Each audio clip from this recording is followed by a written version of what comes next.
Habang ang ibang bata ay abala sa paglalaro at pag-aaral, may mga batang araw-araw na nakikipagbuno sa sakit na cancer.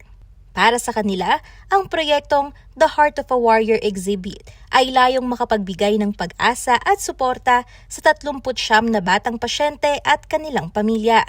Ang fundraising activity ay inorganisa ng Fund the Fight sa Walter Mart, City of San Fernando, Pampanga nitong May 8 at tatagal hanggang Linggo, May 10.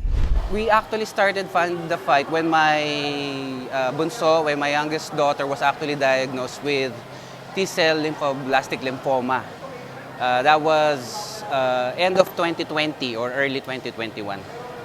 So, because we saw yung need because of what we experienced when we went in the community. It was a bit really hard and we wanted a way to actually support yung community, yung parents, especially the kids that are undergoing chemotherapy. Tampok dito ang 46 na likhang sining ng 20 Little Warriors at 28 local artists na nakiisa upang makatulong sa pangangailangang medikal ng mga bata, gayon din sa mga programa ng Kids Can Survive community.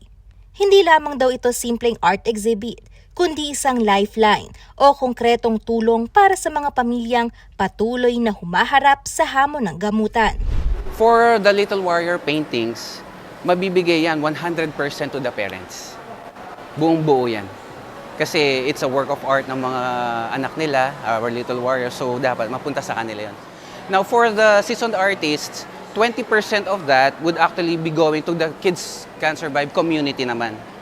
And the rest would actually be for other activities, events, and programs that Fund the Fight would wish to still continue and give to the community of Kids Can Survive. Para kay Novia, pagkakataon ito para magamit ang kanilang talento sa isang makabuluhang adhikain. Mahal naman talaga ang gamutan ng cancer sa Pilipinas. Kaya isa siguro sa matutulong natin yung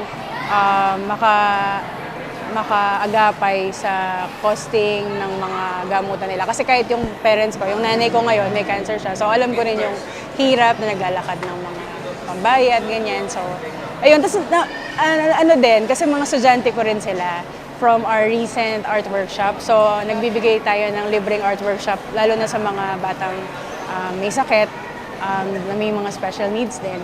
Kaugnay niyan, lubos ang pasasalamat ng mga magulang, lalo na't malaking ginhawa ang ganitong mga inisyatiba sa gitna ng pinagdaraanan ng Little Warriors. Nagbibigay din ito ng dagdag na pag-asa at nagsisilbing pansamantalang libangan habang patuloy ang gamutan ng kanilang mga anak. We're grateful na merong mga ganitong klaseng mga activities, no? Tsaka may mga nagsusponsor, ganyan, because it's a time of break para sa mga bata. It's a fun thing for them to do because as we all know, when you're diagnosed, they really have to be secluded, yung laging na lang nasa bahay o kaya nasa hospital. So kapag may mga events na like yun nga, painting, may natututo sila, especially for Aki, my child. She's really into painting, coloring, ganyan. So, magandang break. Hindi lang para sa mga bata, actually para din sa mga magulang.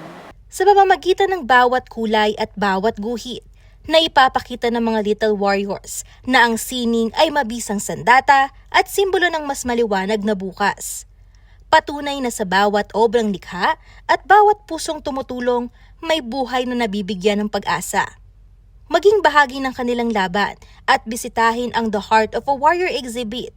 Bawat obra na inyong mabibili ay may katumbas na tulong para sa mga batang patuloy na hinaharap ang sakit na cancer. Angelica Cara, CLTV 36 News.